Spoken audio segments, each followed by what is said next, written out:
గబ్బర్ సింగ్ మాకు ఒక పెద్ద ప్లాట్ఫామ్ అయిపోయింది. దానివల్ల ఇప్పుడు ఉన్న ఎంతోమంది విలన్ లాగా చేస్తోళ్ళకు అరే వీళ్ళు చేసారు గబ్బర్ సింగ్ వాళ్ళు, మనకు కూడా ఒక హోప్స్తోనే అది ఉన్నారు. కానీ ఫిష్ వెంకట్ అన్న లాంటి గెటప్ ఉండి ఆయన లాంటి మనిషి వస్తుండొచ్చు, కానీ ఆయన లాంటి వాయిస్ లాంటి మనిషి రాదు. ఆయన వాయిసే ఆయనకు చాలా ప్లస్. ఆయనకు మీ సపోర్ట్ అనేది ఇన్ని రోజులు ఆయనకు ఉంది, ఇప్పటి నుంచి వాళ్ళ సపోర్ట్ వాళ్ళ ఫ్యామిలీకి కూడా మీ సపోర్ట్ ఉండాలని చెప్పి ఖచ్చితంగా ఉంటుందమ్మా. అన్న ఉన్నా లేకపోయినా కానీ వాళ్ళ ఫ్యామిలీకి అండగా ఉంటామని గబ్బర్ సింగ్ టీము.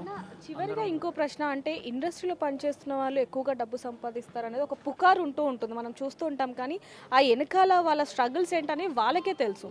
అంటే దాదాపుగా 100కి పైగా సినిమాలు చేశారు ఫిష్ వెంకట్ గారు. అలాంటిది ఇల్లు కూడా సరిగ్గా కట్టుకోలేని పరిస్థితిలో ఉన్నారు అంటే అసలు అంటే ఎందుకని? అది అన్న పర్సనల్ అమ్మ అది అదే ఇంకోటి ఏంటంటే చాలా అపోహ. అది సినిమా ఇండస్ట్రీలో ఉన్న వాళ్ళకు డబ్బులు వస్తాయి చేస్తాయి అని ఒక్కొక్కసారి మంత్లో 10 days ఉంటే మళ్ళీ 2 months ఉండదు. ఈ 10 days పైసలు సినిమా వాళ్ళు ఎంత జాగ్రత్త వాడుకుంటారంటే మళ్ళీ షూటింగ్ వచ్చేవారికి చేయరు. చూడడానికి ఏంటంటే మనం స్క్రీన్ మీద కనబడేసరికి ముంగటోళ్ళు ఎట్లా అనుకుంటారంటే ఎన్నో పైసలు వస్తాయి, వీళ్ళకేం తక్కువ, వీళ్ళకేంది అది అని అంటారు. ఒక్కోసారి వేరే విషయంలో గిట ఎవరికన్నా ఇన్ కేస్ కొన్ని ప్రాబ్లం ఉండేది ఉండి ఇట్లా డబ్బులు అడిగాను, అరే మీకేందన్నా మీకే దునియా వస్తాయి, మీకు సినిమాలో చేస్తాయి, ఇట్లా చేస్తారు అని ఈ విధంగా అట్లా సొసైటీలో ఎట్లయిపోయిందంటే సినిమా అనేసరికి ఒక ఏదో లక్షల కోట్లు వస్తాయి వెనకేసుకుంటూ వచ్చి అంటారు, కానీ లేనప్పుడు ఎంత బాధ ఉంటుంది అది మాకు తెలుసు. అది కానీ నిజంగానే ఇండస్ట్రీ అనేది సైడ్ యాక్టర్స్కి కానివ్వండి లేకపోతే చిన్న ఆర్టిస్ట్కి సరిగ్గా పేమెంట్ ఇవ్వదు అనేది ఒక రూమర్ దీనివల్ల బయటకు వచ్చింది. అది ఎంత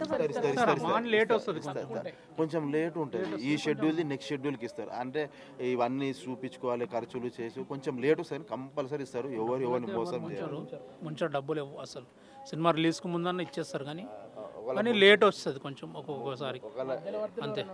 అంటే ఇప్పుడు మీడియా కోఆర్డినేటర్స్ ఉంటారు కదా, ఆ కోఆర్డినేటర్స్ వల్ల వీళ్ళకి డబ్బులు దొరకక ప్రొడ్యూసర్ పేరు బద్నాం అయిపోతుంది. ఫిష్ వెంకట్ అంటే తెలియని వాళ్ళు ఎవరు లేరని చెప్పొచ్చు. ఆది అవ్వచ్చు, లేకపోతే గబ్బర్ సింగ్ అవ్వచ్చు, డీజే టిల్లు, అన్నీ చాలా చేశారు. అలాంటి వ్యక్తి ఈరోజు చనిపోయారని చెప్పి పొద్దున్న నుంచి కూడా మీడియాలో చూస్తున్నాం, వార్తలు అన్నీ చూస్తున్నాం. కానీ గబ్బర్ సింగ్ టీం తప్ప ఎవ్వరు రావట్లేదు. అంటే ఇది ప్రజల నుంచి వస్తున్న ప్రశ్న అని చెప్పొచ్చు. దీనికి చివరిగా మీ సమాధానం? అది చాలా బాధాకరమైన విషయం అమ్మా. ఆయనకే కాదు, మాకు మేమే ఆలోచించుకుంటాం, మాకు భయం అవుతుంది. ఎందుకంటే ఎవరు ఇట్లా సపోర్ట్ చేయడానికి ఎందుకు వస్తలేరు నాకు అర్థమవుతలేదు. ఎందుకంటే కనీసం వచ్చి అన్న చనిపోయాడు అని ఒక బయట ఇచ్చినా సరే సపోర్ట్ చేసినట్టు ఉంటుంది, కానీ మాలాంటి చిన్న ఆర్టిస్టులకు చూసినట్టు వదిలేస్తున్నందుకు చాలా బాధ అనిపిస్తుంది. మీరేం చెప్తారు?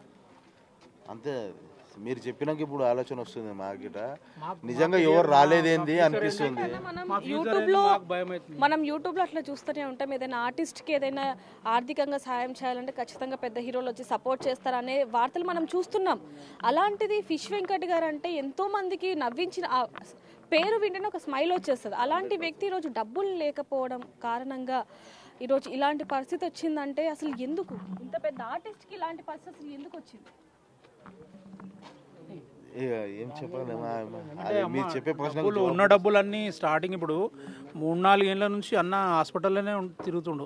ఒక 4 years నుంచి తిరుగుతూనే ఉండు. డయాలసిస్ అనుకుంటా, ఆ కాలుకు ప్రాబ్లం అయిపోయి అక్కడ డబ్బులు చాలా ఖర్చు అయిపోయినాయి అన్నకు. ఇంకోటి ఏంది, ఆయన పర్సనల్ అది పైసలు కాపాడుకోలేదు, అది అసలు ఏమైంది అది వాళ్ళ ఇంటోళ్ళకి తెలుసు, వాళ్ళ అన్నకు తెలుసు. అది నిజంగానే మీ సపోర్ట్ అనేది చాలా వరకు ఉంది ఆ ఫ్యామిలీకి. మీ సపోర్ట్ ఉండాలని మేము కూడా కోరుకుంటున్నాం అన్న. Thank you. సో చూడొచ్చు, ఒకవైపు నుంచి కేవలం గబ్బర్ సింగ్ టీం మొత్తం కూడా ఆయనకి ఎంత సపోర్ట్ చేస్తున్నారు అనేది కూడా మనం పొద్దు నుంచి చూస్తూనే ఉన్నాం ఇక్కడ. అంటే దాదాపుగా ఆయన ఆరోగ్యం బాగాలేదు అని 2 సంవత్సరాల నుంచి ఎప్పుడైతే తెలిసిందో అప్పటి నుంచి ఇప్పటి వరకు చూస్తే గబ్బర్ సింగ్ టీం తప్ప ఎవరు కూడా స్పందించని పరిస్థితి. పవన్ కళ్యాణ్ గారు 2 లక్షలు ఇచ్చారు, విశ్వక్సేన్ గారు 2 లక్షలు ఇచ్చారంటూ కూడా వాళ్ళు కూడా చెప్తున్న పరిస్థితి. కానీ మరి ఎవ్వరు కూడా స్పందించట్లేదు. ఒక ఆర్టిస్ట్ అంటే ఆర్టిస్ట్కున్న విలువ ఇదేనా అంటూ మాకు కూడా ఇప్పుడు అర్థమవుతుంది. ఇలాంటి వ్యక్తి ఈ విధంగా చనిపోవడం అనేది మాకు కూడా బాధాకరం అంటూ కూడా వాళ్ళు కన్నీరు మున్నీరు అవుతున్న పరిస్థితి అని చెప్పొచ్చు. మరిన్ని వార్తల కోసం చూస్తూనే ఉండండి బిగ్ టీవీ.